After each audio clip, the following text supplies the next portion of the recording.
welcome to Paul Emmanuel and to all of you attending today. So fabulous to be here at the first of a series of artists' talks. And we're so delighted to have you with us here this afternoon, Paul. So thank you very much. I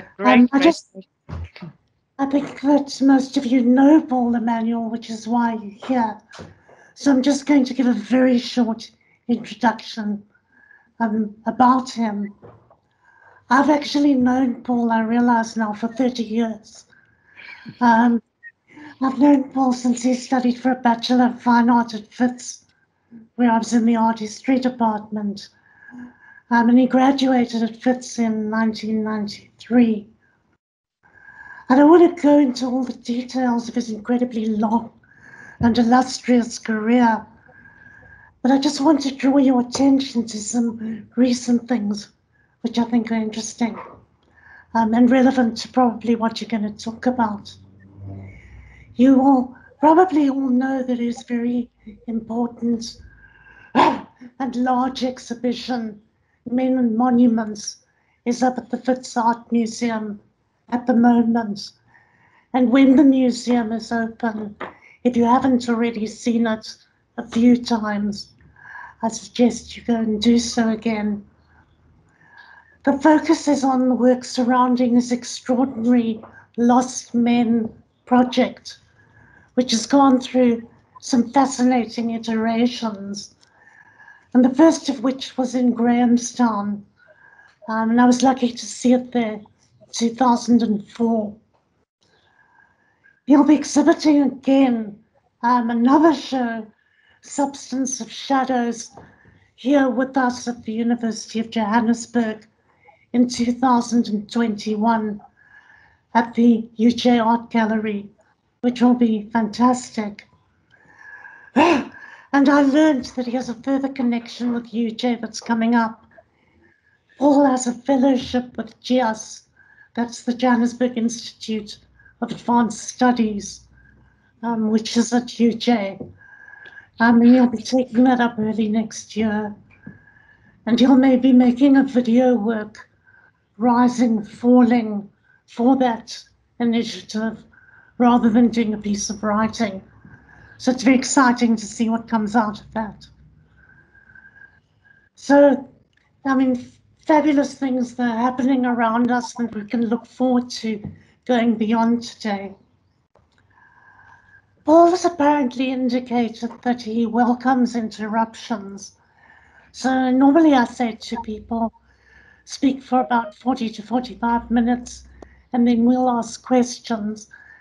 But as I understand it, Paul says that if you want to interrupt or ask a question as it goes along, he'd be happy with that. Perhaps though, I think just put up your hand, given the format we're on, so we can see. And Irene will manage that and arrange for questions. So Paul, happy to welcome you, and over to you. Thank you for inviting me, and thank you for having me. It's just, I think for any artist to be invited to something like this is wonderful. So I'm just gonna dive in. Okay, so I push this and I push, sorry if I sound like I really don't know what I'm doing. It's because it's my, okay, wrong slide. Let me go back to the beginning. Sorry, everyone. Just let me get here. Yeah. I don't know what's happened there.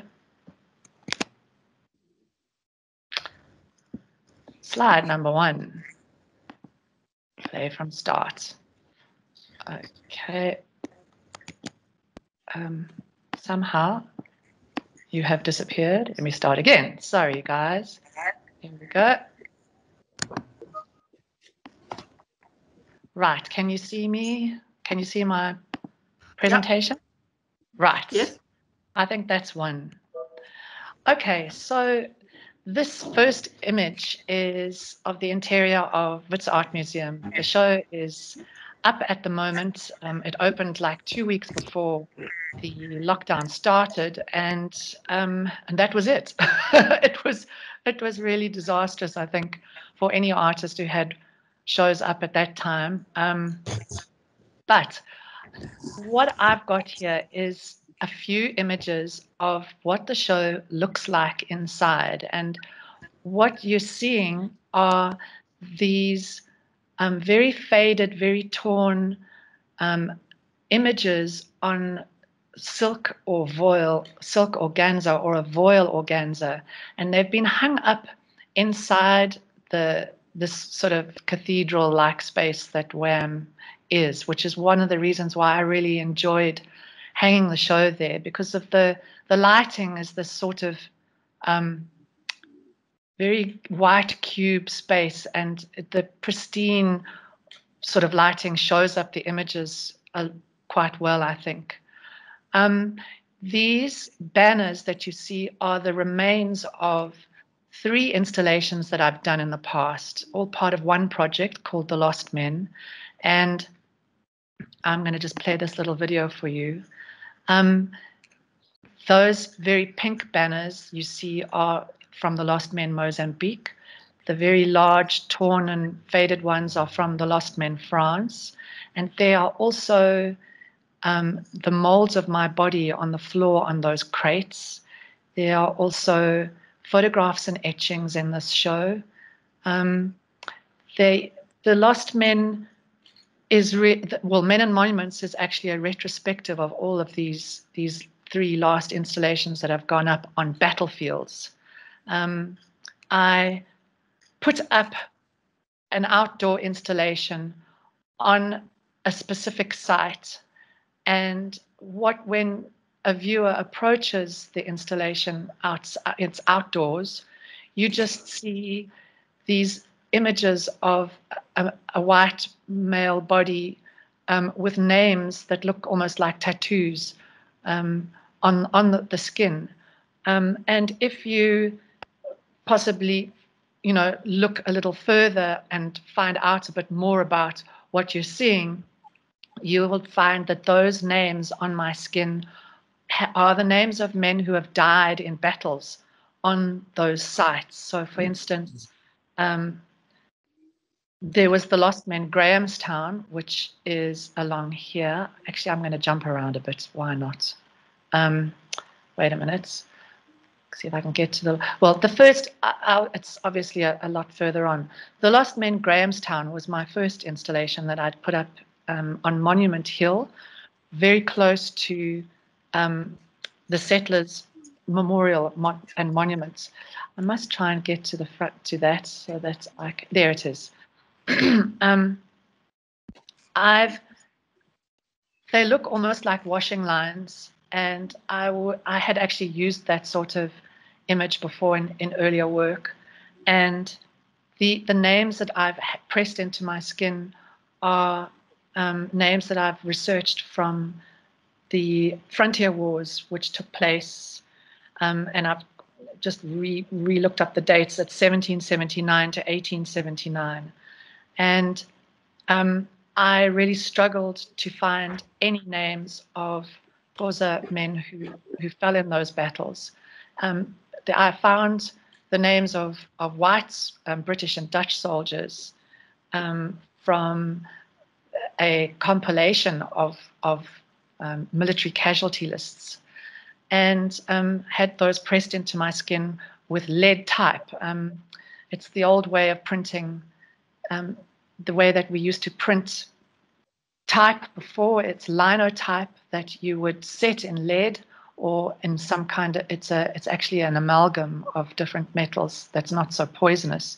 And quite weirdly enough, the guy who used to set that lead type for me actually died. He died of lead poisoning some time ago, which is rather sad, because I think that the craft of setting lead type died with him in Johannesburg, actually. His name was Bert Calrose. I am going to then go on to this. That was my first installation. The second installation I made was the Lost Men Mozambique, which engaged with the Mozambican Civil War, which happened in 1977 to 1992. I put this installation up on the jetty in Maputo that goes out into the Katembe sort of bay, and it's where thousands of people walk every day to and from work across the bay. And this is an image of us putting the installation up. Here I used the names of men from the civil war in Mozambique. It was the Frelimo Renamo civil war, and the apartheid South African government supported Renamo in that war. And once again, could find many South African names. You can find them online. But in 2007, there was a moratorium placed on releasing any Mozambican names to the public. That might have changed now. And so I had unknown soldier, unknown soldier, unknown soldier in English and Portuguese and Shangaan repeated over my skin. And it started to indicate to me how history is recorded by the victor, how we are being presented with a very selective version of what happened when it comes to just an ordinary person like me trying to figure out who actually fell in those battles. The next installation, well, sorry, before I go on, this is just to give you an indication of what it was like putting this thing up in Maputo. It was absolutely hair-raising. Those waters are shark infested. I still can't believe I actually did that. We had no kind of insurance or anything. There's Tembo Dansa from the School of Visual Arts in Maputo. I did workshops with them, printmaking workshops with them too, as a kind of quid pro quo to because of the assistance they gave us, and also with getting the permissions to actually put this thing up on the jetty, which we actually nearly got arrested for in the end. I think I should say something about that.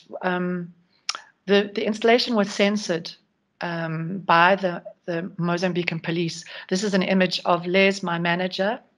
Les Con is an instrumental part of the Lost Men Project because she really taught me and took me through all of the steps necessary to try and find the funding for putting up these installations.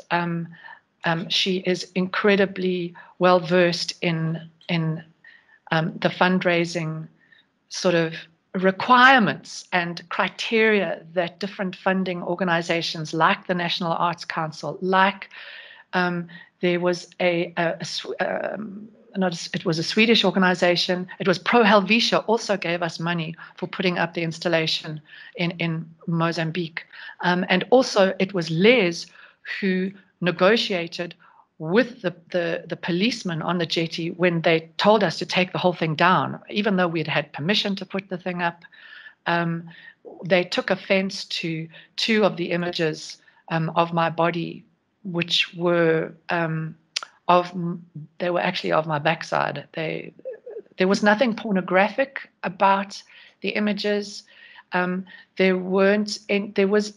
could kind of see through my legs. There was a bit of showing of a penis shot there, but mostly it was my butt. And they took great offense to that, and actually were starting criminal proceedings against us to have the installation taken down. Les managed. I was freaking out, going, oh my God, please don't. But there was John Hotchkiss was with us at the same time, and there was Les. I think it's one thing to be arrested for putting up your own artwork, but it's quite another to be responsible for two other people as well in Mozambique, which it was not a pleasant experience. But anyway, we only eventually had to take down two of the images, and the rest of the installation stayed up, I think, for 6 weeks. And then the next installation I made was in France, in northern France, on the battlefields of the Somme. this memorial that I'm showing you here is a huge Franco-British memorial in northern France on the Somme called Thiepval. It's a strange name. Thiepval is also the name of the small village that it's in. And this memorial has on its walls the names of 72,000 men who died in World War I in the Battle of the Somme, of which Delville Wood was a part. And there are the names of white South African soldiers who fell in Delville Wood, memorialized on these walls that you see here. And I put up the Lost Men France in the sort of wheat fields that, you know, it's this incredibly bucolic landscape now that kind of masks the traumas that took place 100 years ago in a lot of ways, although you can still sometimes see kind of evidence of the trenches in the ground. But for the rest of it, it's all covered in farmland.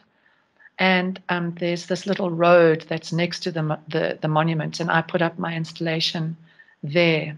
We were refused permission, by the way, to put it up on the monument grounds by the British because it was inappropriate. They didn't give us any details as to why they thought it was inappropriate.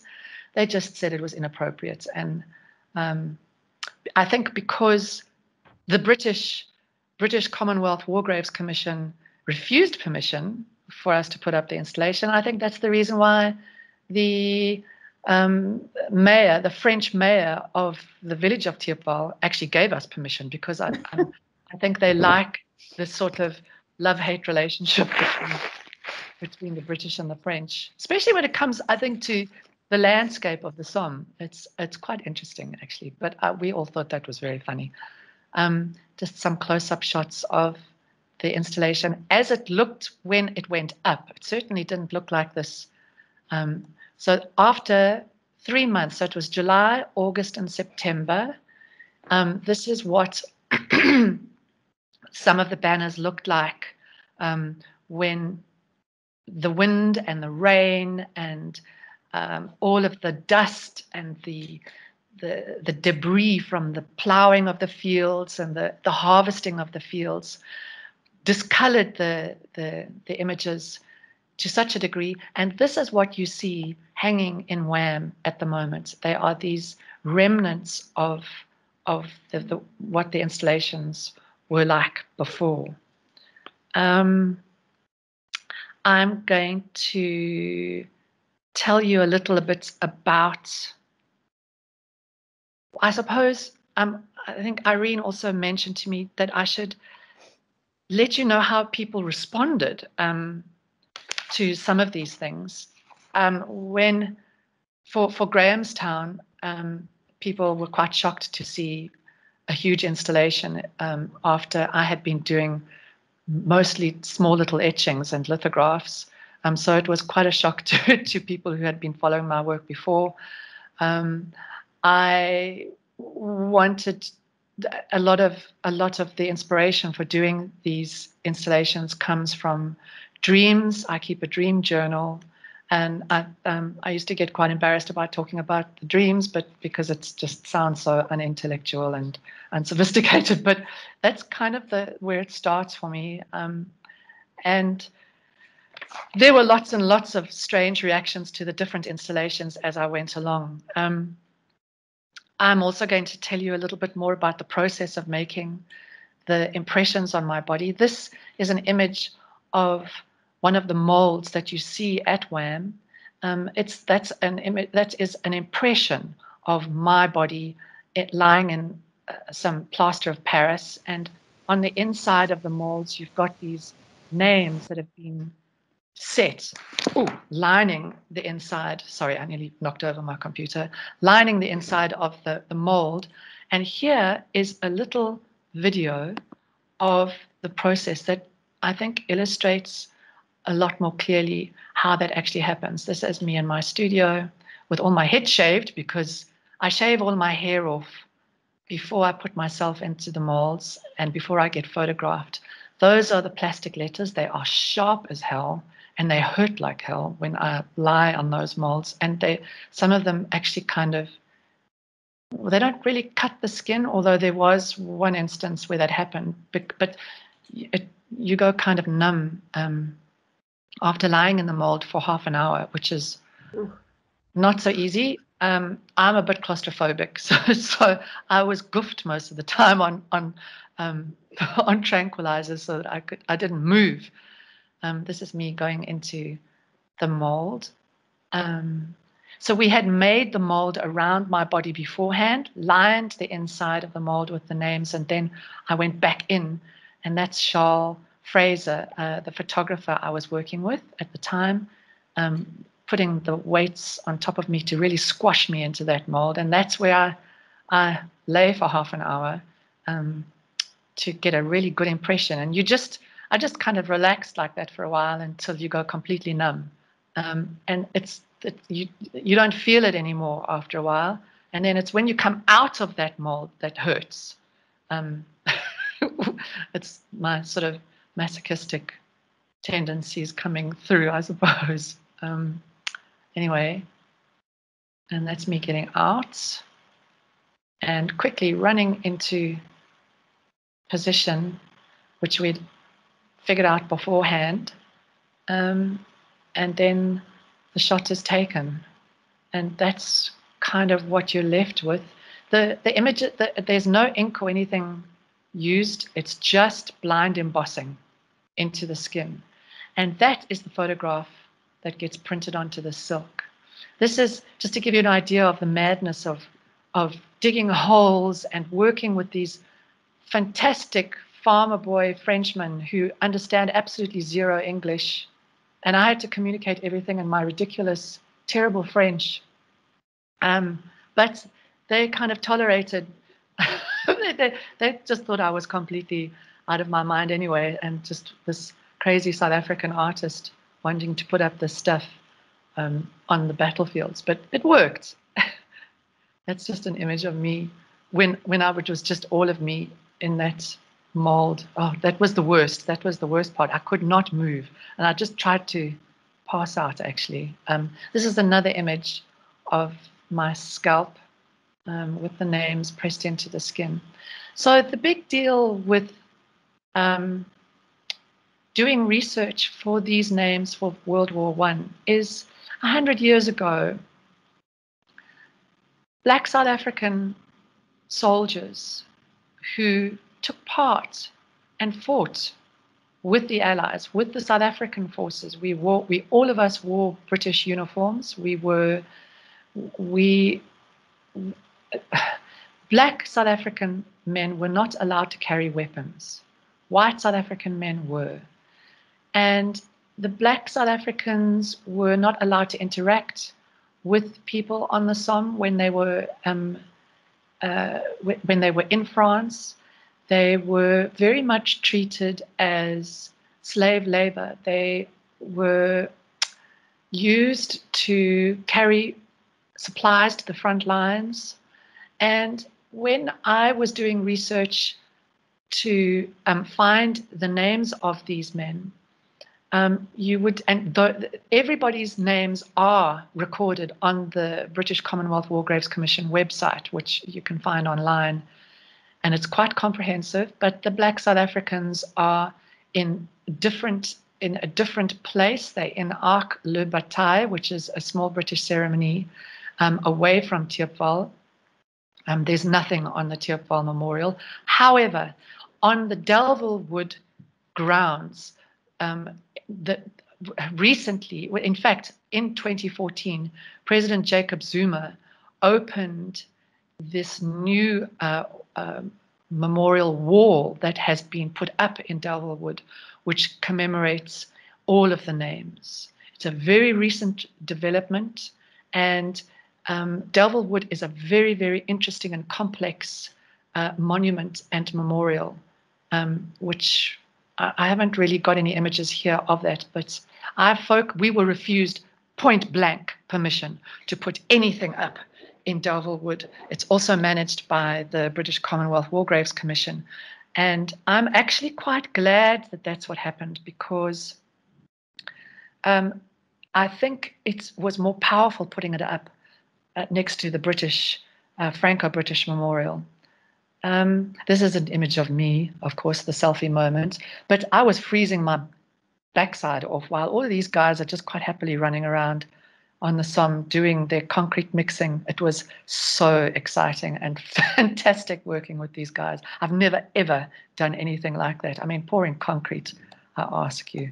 And there was all of these kind of earth-moving equipment that was used to, we had an engineer actually design the supports to put this up.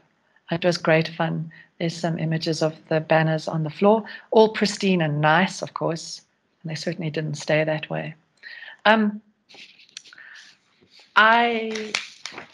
Those are the images I have of the Lost Men France. I suppose what I was going to talk about then would be a new work that I am planning to make called Rising Falling, which is going to be another anti-monument. I'm using the word anti-monument in this instance because I think that what I'm going to be doing with this monument to Louis Botha, which is at the Union Buildings in Pretoria, I'm going to be projecting images of my body onto this monument and making a video artwork of the sun rising and falling, the shadows rising and falling, and the images fading in and fading into sort of existence and fading out of existence on this monument in a circular kind of motion, day after day, night after night, on the monument, this monument to Louis Botha. I have chosen this particular monument because of its equestrian sort of trope, if you like, that it employs to depict a man on a horse. I believe that the image of a man on a horse has been used throughout the sort of history of putting up colonial monuments as sort of triumphant masculine figures, and I want to subvert that in some way. The images of my body are actually from an existing video artwork that I have, which I can actually show you at the WAM show, which is here. Sorry, I'm going all the way back. Here, upstairs at WAM. This is a little video art, little bit of a video of Remember Dismember. Remember Dismember is a depiction of me, my body again, putting on and taking off various uniforms and suits that white men have worn throughout South Africa's history, and engaging with different battles from World War I, World War II, and right up to even I've included not necessarily wars per se, but certainly conflicts like the Marikana Miners Massacre. And they are different parts of my body with different uniforms relating to the era in which those men fell on those battles. I'm going to be projecting my existing video, Remember Dismember, onto this monument of Louis Botha. When I was making Remember Dismember, this is how we did it. I had all these molds also being pressed against my skin. Here's one of me looking rather miffed because it is quite sore.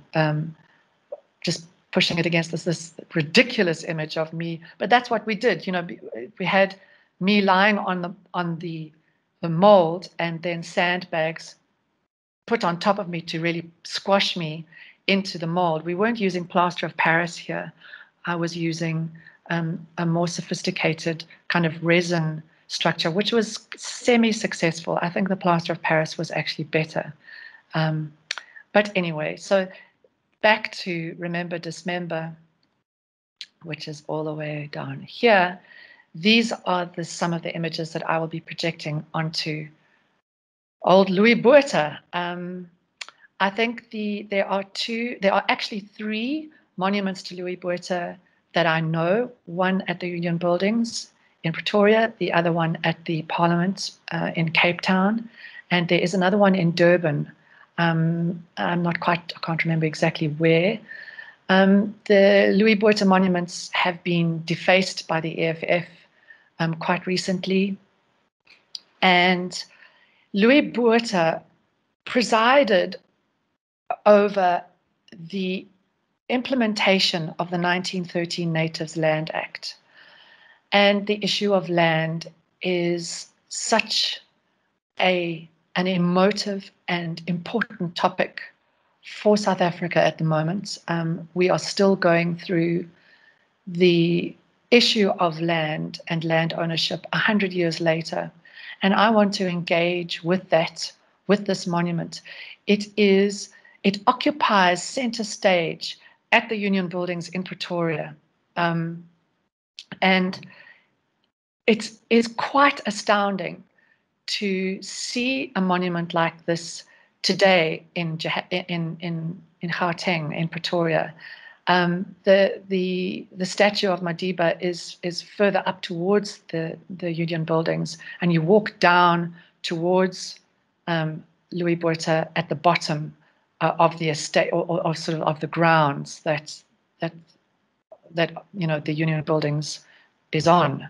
I'm still experimenting with how I want to change and make the monument look at night by projecting Remember, Dismember onto the facades of the monuments. So these are just photo montages of what I'm sort of playing around with. Yeah, that's where one of the works that I'm wanting to make, and there are new works that I have in the pipeline for my show that is coming up next year at the UJ Art Gallery, called Substance of Shadows. And Remember, Rising Falling is going to be one of them. The other works are works that I have scratched into carbon paper or film. And I think before I just would like to illustrate and show the audience. So I'm stopping my presentation just for a moment, and I want to just hold up to everybody what I'm talking about. This, I don't know, I hope you can see. This is a little cash receipt book, and inside would be a piece of carbon paper. This is blue carbon paper. I've scratched away onto black carbon paper, and I've taken this flimsy, ridiculous, and obsolete stuff, and I've scraped away all of the material on the one side. And if you do that, if you scrape that away, it becomes transparent, and you're left with this very flimsy piece of material. And that is what you see here when I'm showing you this work. Here, Irene, is it back on? Can you see? That's there. It's there. Okay. So that is a work that I've just completed called Ex Unitate Vires, which is it's my body again, and I've just sort of superimposed the motto and the coat of arms of the old South African flag onto my skin with a kind of wallpaper that I've constructed of different motifs and elements from the coat of arms all over my body.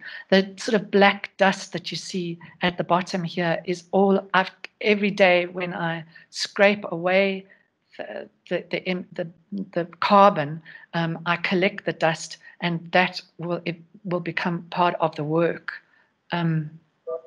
I'm just trying to see why I can't go on further. This is a detail of Ex Unitate Vires, and some more. Wow. And I've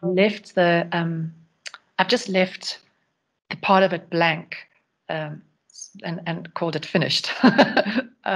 This is another work also scratched onto the carbon paper called Branded.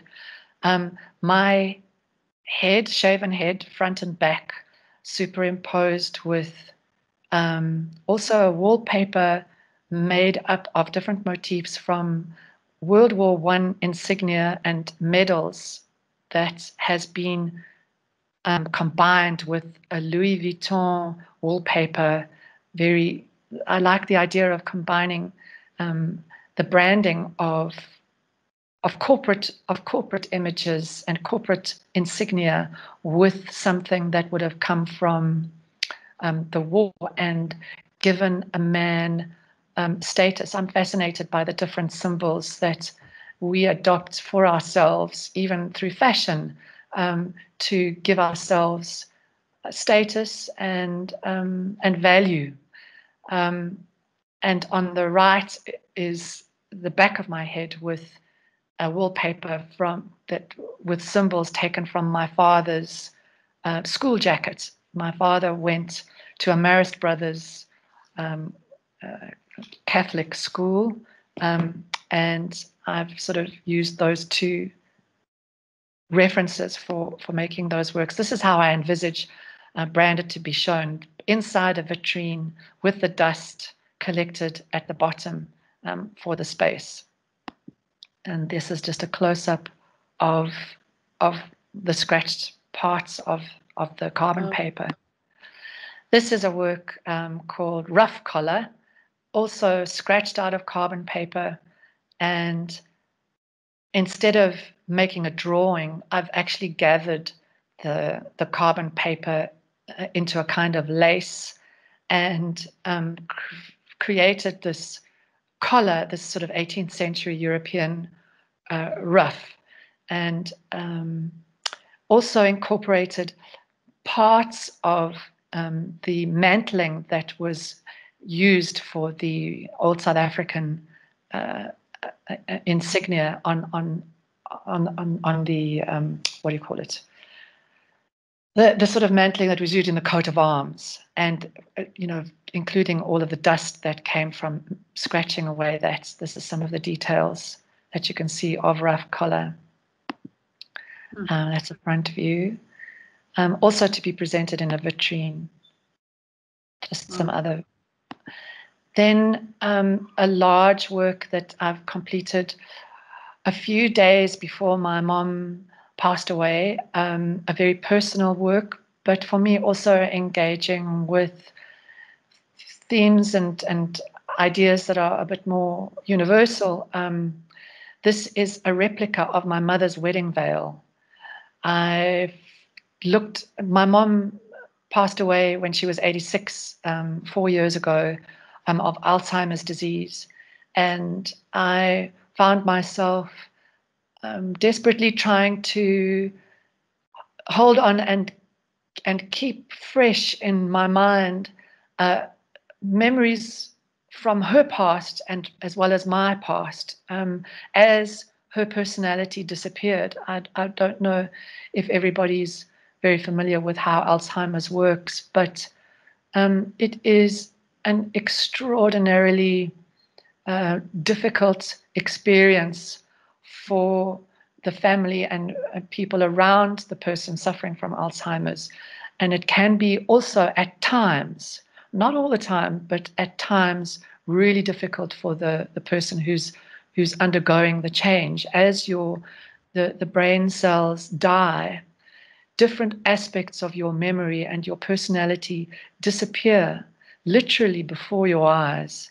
And it depends from person to person how long that process takes. Sometimes it can take just a couple of years. Sometimes it can take up to 10, 15 years. You don't actually even know when the beginning of the process is. And me and my father, we walked with this sort of path with my mom throughout that process. And I felt that I wanted to I think some people have thought of these as almost like monuments themselves. To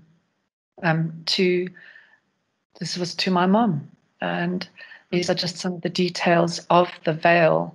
I liked also the way that the veil hangs in space, kind of between two worlds for me. It was sort of a transitional space for my mom, as she was, leaving this world and going on to wherever she might be, and it also was very much a transformative experience for us. Um, then there's Carbon Dad. This I finished last year, and this is what Carbon Dad looks like hanging at UJ Gallery. I had to take a photograph for the book that's been published by Wits Art Museum.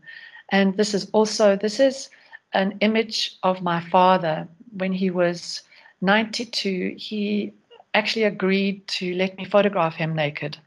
And I want to tell you something, that for my father, who was Lebanese, he was conservative, Catholic, and he just thought that I was completely out of my mind. And for him to agree to let me photograph him like this was quite something.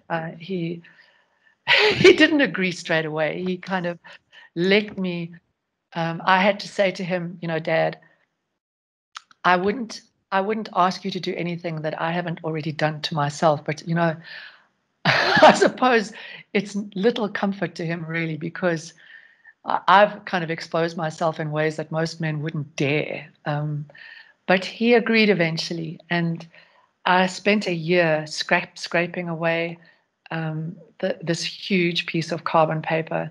And there's a little film here that, so UJ Gallery next week, in fact, are putting up a show called Cure. And Cure will have Carbon Dad on the show, but it's about the process, and the process has been spliced with a very gorgeous song sung by the UJ choir. And the song that was assigned to me, so I didn't choose the song, it was assigned to me, was a piece called MLK. It was written by U2 for Martin Luther King at his eulogy, and the UJ choir are singing it. And here it is. It's 2 minutes.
So there you go. That was me scratching away. It's Wow. just it's like a little, I think the idea is that they're going to have, so the show will be, the works will be virtually put up, and then there'll be these little process videos, each process video put to a specific song that the UJ choir sings, which I thought was quite a nice idea. Just anyway, let me just go back. And that's just another image of Carbon Dad in the space, some details, and portraits of the work. This is a self-portrait. They're my ridiculous and strange-looking feet. And it was actually the first work I made on carbon paper to do a test. Carbon paper, this sort of huge roll of black carbon paper was the last piece of a roll of black carbon paper, I think, produced in South Africa. I found the factory that actually produces the paper, and I hated it when I first tried it out. If you look at the sort of details of the feet, the mark is much more brittle and uncontrollable, and the carbon flakes off quite easily, and it's much more kind of, it's not as controllable. I was so used to being in control of that line, and here I was being, confronted with a material that was actually challenging me in that way, and I didn't like it in the beginning. I put the roll of carbon paper away and forgot about it for a few months, and then thought that actually the material is challenging me in a way that is helpful and speaks more about some kind of fragile surface that I'm engaging with, because the carbon paper is very skin-like. It also comes from a dream that I had a few years ago of my skin being peeled away from my body, which sounds pretty gruesome, but it was a burnt skin, that charred sort of surface. That was the sort of emotional impulse that started me wanting to work with this substance. This is a photo montage of another group of jackets that I want to create out of carbon paper, also scratched all of the material, all of the carbon away, and then create these jackets. And a scholar from my father's school blazer, an officer, which is a World War One officer's uniform jacket, and the executive, which will be a contemporary business suit worn by men in particular stages of assuming office and power, right from school days, really. This is also a photo montage of a work I want to make called Collars in Formation, working title.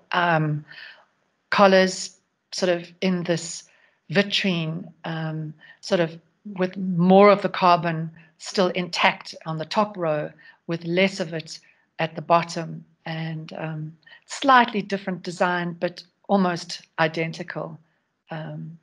And this is also a work I want to do of the military lapel that would have been worn in the apartheid military during the 80s, projected onto my shoulder, scratched into carbon paper. And that's kind of the end of my presentation. I don't know if I've rushed through it too quickly. I'm not sure how we're doing for time. And if anybody has anything you'd like to ask me, I could actually take you back to Men and Monuments and talk about, for instance, which links up to scratching.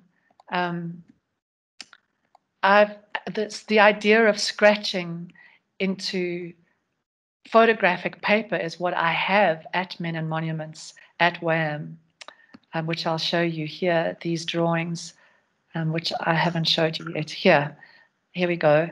These drawings at WAM are are images of the installations scratched into photographic paper, black photographic paper. So for people who, I think a lot of young people who might be listening have not really got an idea what photographic paper actually is, because it's completely obsolete in our digital age. Film and photographic paper is not used anymore. So it's a piece of photographic paper that's been exposed to light and processed, and it turns black, completely solid black. And then I spend months and months scraping away the emulsion on that paper to create an image from dark to light. And what you're left with is this semi-photographic looking image, which is actually a drawing. And I liked the idea of working with an image which would be captured instantaneously as with a photographic image, and laboring over the image for months and months and months, and re-looking at an image, recapturing all of the things that it possibly means and stands for. Yeah. I don't know what else I should say at this point. I think one of the things maybe that I have left out when I was talking about men and monuments are some of the reactions that I have had to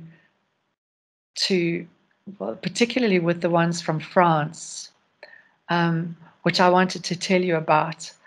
And I'm going to just stop the presentation here so that you can, just see me for a bit. Hello,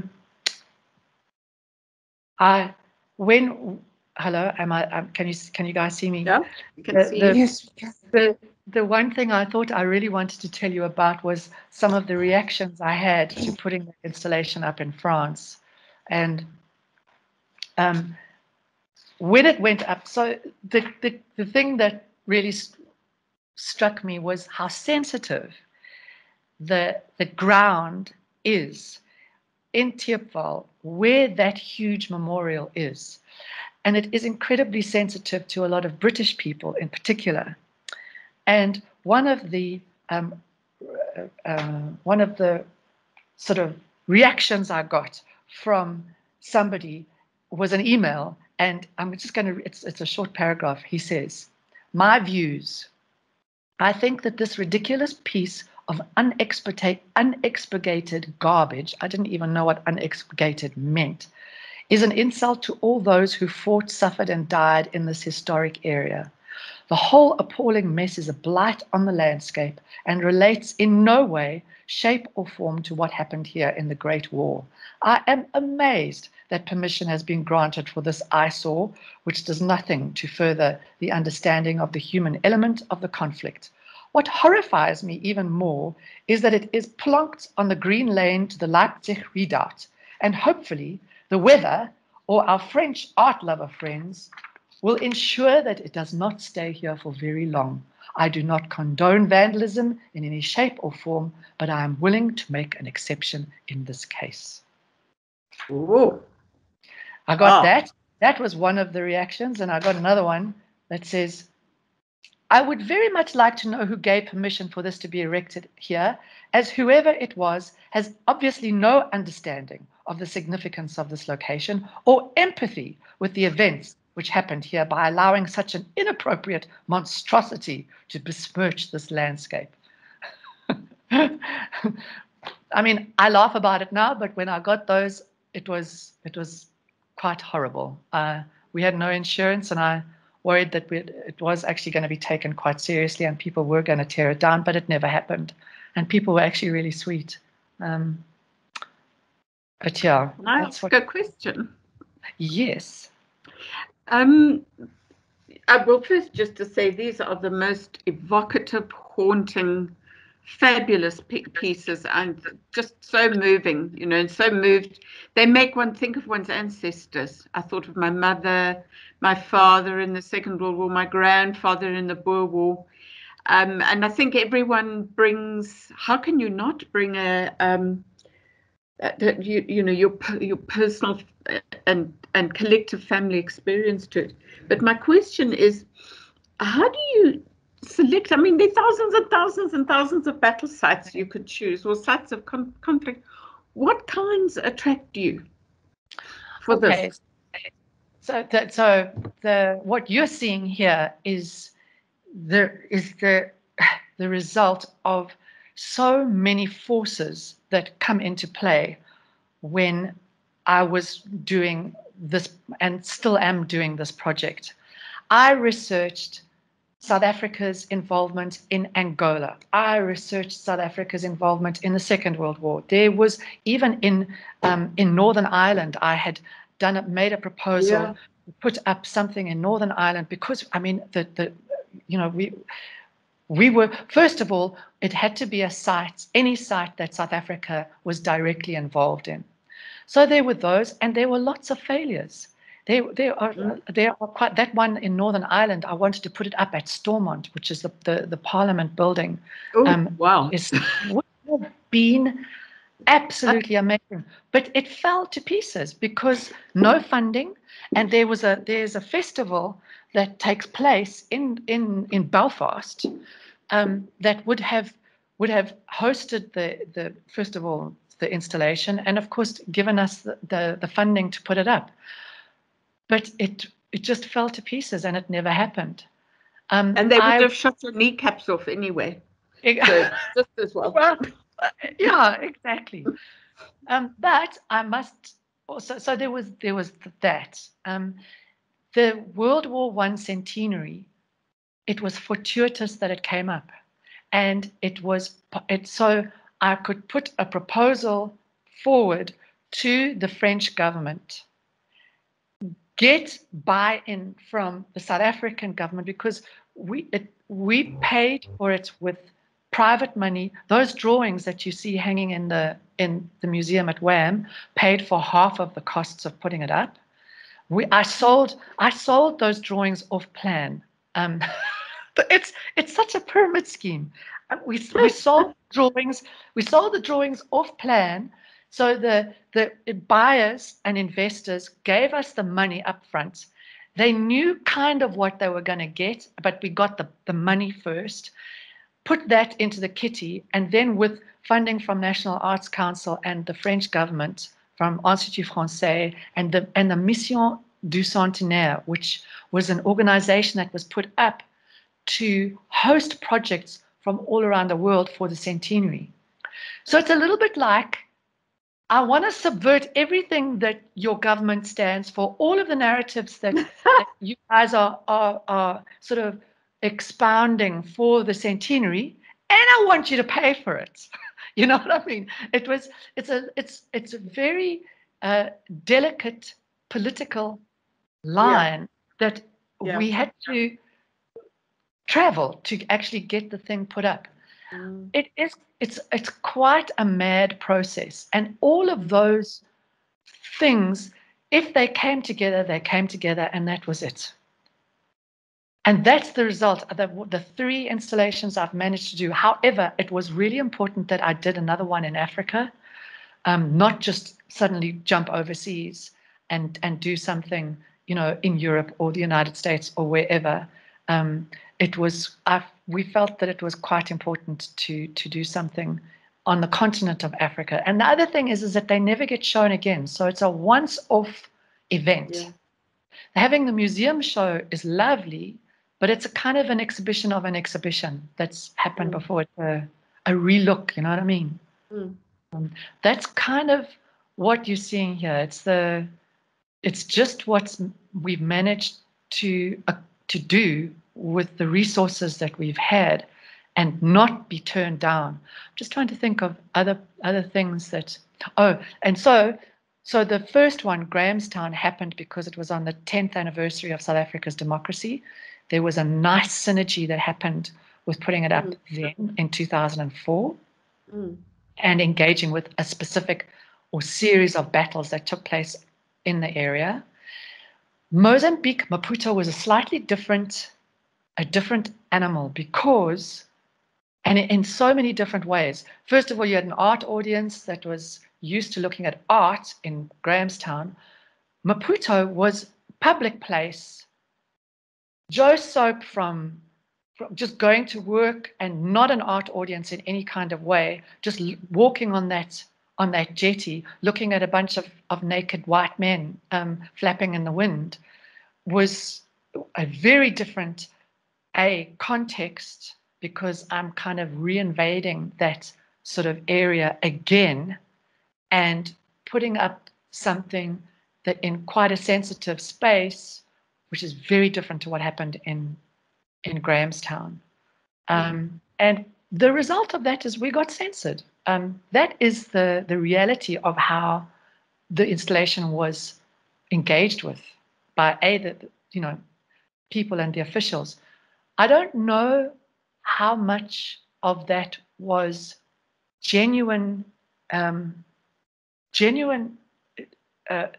governmental objection to the installation, or how much it was personal objection by the police on the jetty at the time. When Les managed to talk to those cops, they wouldn't even look at her. It was really awful. They also confiscated the cameras of Gamuche, who's an artist from the School of Visual Arts. He was a lecturer there. I don't know if he might still be, because there are buildings in Maputo that you're not allowed to photograph right next to that jetty. So he had obviously videoed the installation. So it just gives you a sense of how sensitive that area was. And there we were, we just put up this thing of naked butts and thighs and all sorts of appendages. Yeah. And then I think France with a very different audience again too. Also Joe Soap, not museum or gallery audience, which is one of the reasons why I love public art. I like engaging with the non-art going audience. And it is when, especially if they react the way they do, or maybe one person out of 100 might be moved in some kind of way to see things slightly differently. It's worth all of the insults and the. And Paul, your work I find so fascinating because it is nuanced and evocative, and yet the response you get is so harsh and visceral, and everything around the site, the equipment, the machinery. So it must be extraordinary working between these two poles. Yeah, I think that's just the other thing is that it comes through into I think just being a person. I struggle sometimes with. I mean, it wasn't easy working with those guys in France. I don't know whether they take me that seriously. We were paying them, so they were doing a job. And they were very accommodating. They never ever.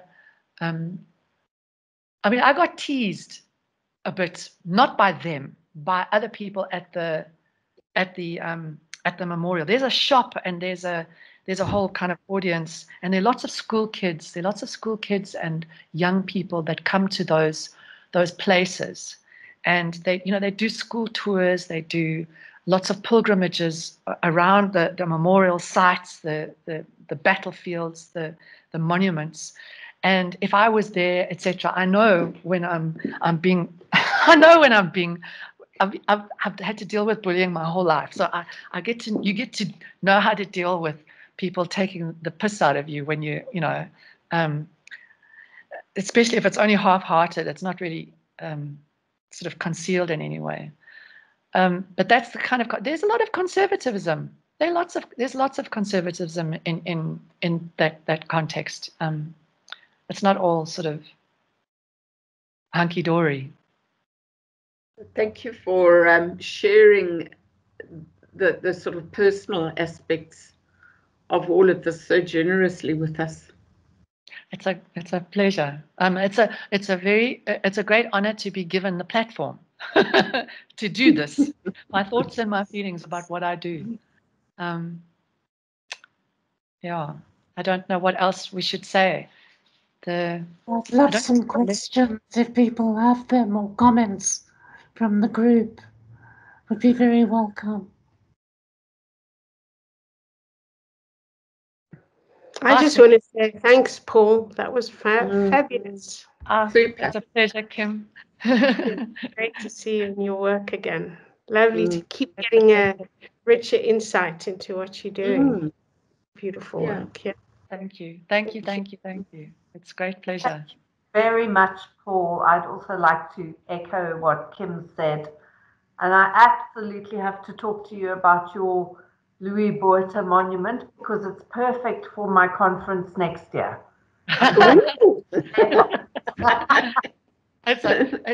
That is with pleasure. It's really it's fantastic when scholars and academic people take an interest in any artist's work. I mean, it's just fantastic. Can I ask, there's a hand up, and Emmanuel, would you like to talk? Hello, my name is Strauss. Hi, hello. I can't see you. Hello. I'm a visual student at Stellenbosch University. And thank you so much for the wonderful presentation. It's amazing to hear you speak about your work. I only discovered it a few months ago, and there are some elements in there that resonate with my own practice and my own ideas. But I was wondering if you could maybe speak about, I guess, the relations between the Lost Men work and then the museum show that followed. I think you called it Remnants, if I'm correct. Yes. And you mentioned earlier that it's kind of an exhibition of an exhibition, but I was wondering if you possibly view the remnants as new works in themselves, as works that have been altered and reformed and seen. Repurposed in a way, yeah. Purpose, but specifically through the environment. So in what ways do you view the kind of invisible hand of the environment and the landscape kind of as a collaborative agent possibly, but then also how does the affect of the environment kind of recondition the pieces, especially considering the environment is so specific to the work? So these are battlefields, vast pieces of land which has experienced trauma on the battlefield, but then also there's this kind of where you kind of penetrate the land to put up the posts to hang the work again. So there's this interesting push and pull between the environment and the landscape, but then also your body and the body of the artwork. I don't know, I'm just spitting a lot of ideas out there. I don't know if you possibly have something to respond to, or sure. Yeah. Absolutely. So, okay, it was the show to have a museum show of these banners was it became part of the plan much later. It wasn't something that I conceived of a long time ago. But I was also I don't think I'm that much of a genius to say that I planned all of these things. I absolutely did not. It's something that has just developed and gone along. And I think that one of the biggest things that I've learned as an artist is, and being, I suppose, a bit of a control freak, the whole experience of having to let go of what happens to your artwork was a huge thing for me. It's not something that I took very easily. Watching 4 or 5 years of work suddenly being ripped to shreds in front of your eyes. We knew that there was going to be damage. We knew that they were going to be weathered, and it was going to add patina to these banners, which would be rather nice and add another layer of meaning to these objects. But they were really torn to shreds, and we had to take a decision whether we're going to leave the thing up for the whole 3 months that it was up or take it down. And we decided to leave it up. And I really, so much so that those banners are torn and shredded, that there are pieces of those banners lying in the fields that were tilled into the plowed fields of the farmland. And there's a gorgeous photograph of the way the installation looked. I haven't got it on this presentation. It's up at the museum. You can just picture that the banners are just headed things and pieces of material hanging from the poles in this plowed fields, which is really evocative of the trenches of the landscape.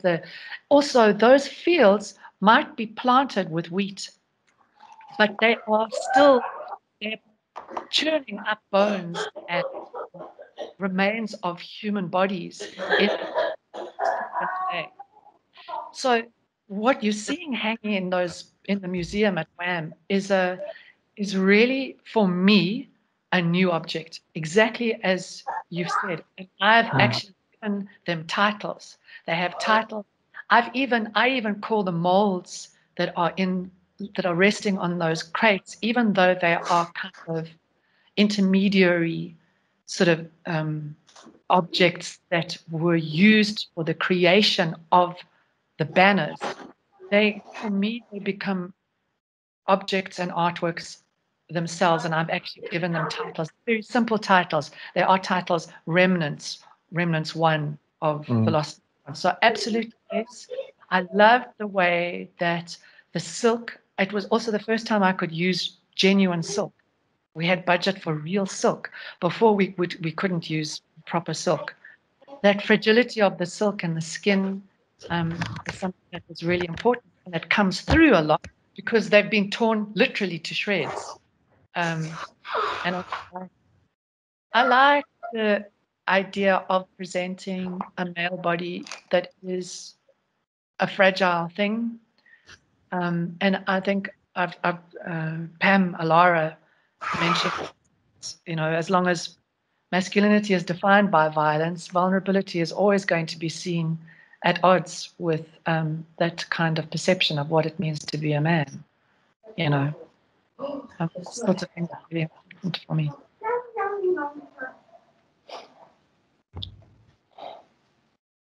I hope that answers your question. Yeah, thank you. Thanks for elaborating. There's a question on the chat if you want to look at it. Oh, yes. I just click on Kimberly Westhuizen. I think you might have answered it. It's really about the reception of your use of your own body in your work, which I think is some of the things you've said about the censoring, which might be to do with exposure of the body, and that's not just only about the politics outside of body politics, if you know what I mean, the larger political scenario. But please look at it and respond if there's anything. What was the experience like working with your own body as a central subject for a lot of your work? I'm currently working on a piece based on my own body and would like to know about your experience in regards to the reception of the art based on your own body, and if it has in any change impacted your perception of your body. Yeah, I have, up until now, I've only used my own body because, and this is actually also something that I wanted to say about all the politics involved with black names on white bodies, which was brought up when Remnants went to Boston. And it's quite an important conversation to be had in South Africa. I've only used my own body because I believe that I can only, with integrity, talk about my own experience of loss and trauma. I can't really talk about anybody else's, even if I was, especially when we're talking about something that happened in the past, like World War I, or something that happened, in the 1800s. And I have used my own body because if it would be incredibly problematic to represent somebody else's body. Yes. Would also not use somebody else's body from a different culture or a different an ethnicity, because of all of those problems of representation. It would be, once again, me photographing a body of a different culture. I wouldn't be adding anything particularly interesting, I don't think, to the conversation of how white people have viewed black bodies in the past. However, I have imprinted my own body with names from different cultures and different ethnicities.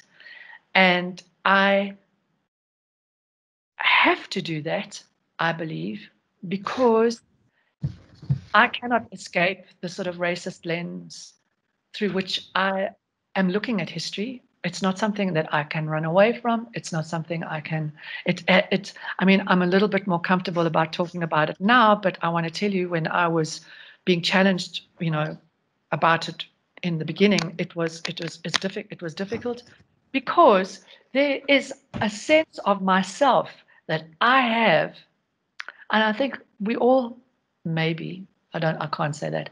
I certainly thought that there are certain ideas that I have about myself that are true, that are kind of without. I try to project myself in a particular way that is with integrity, and somehow is not, that is considered in all of those things.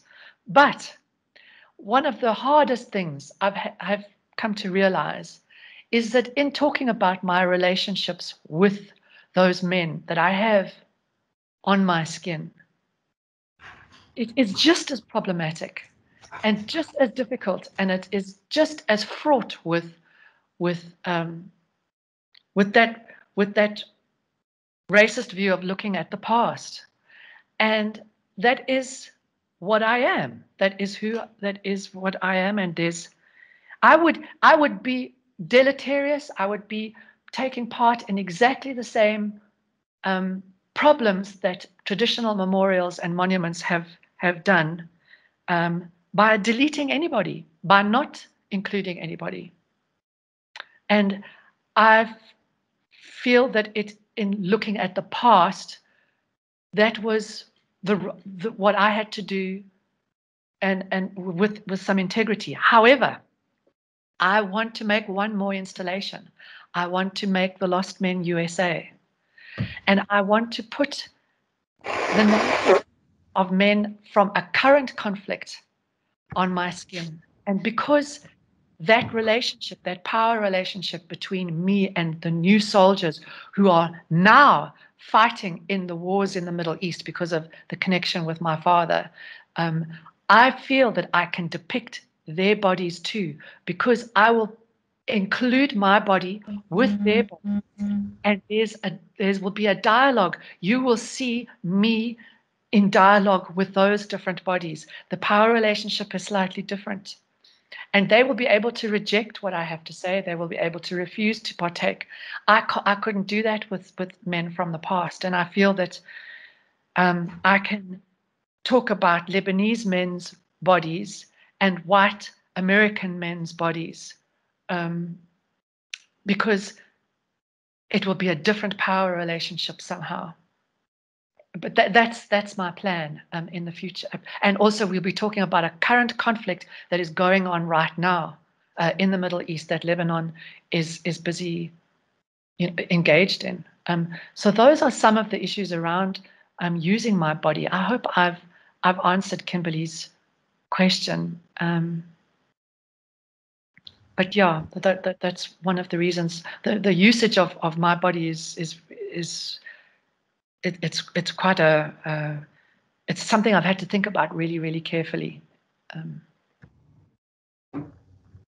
Thank you very much, Paul. And I want to end now and thank you just generally for what was an extraordinary talk.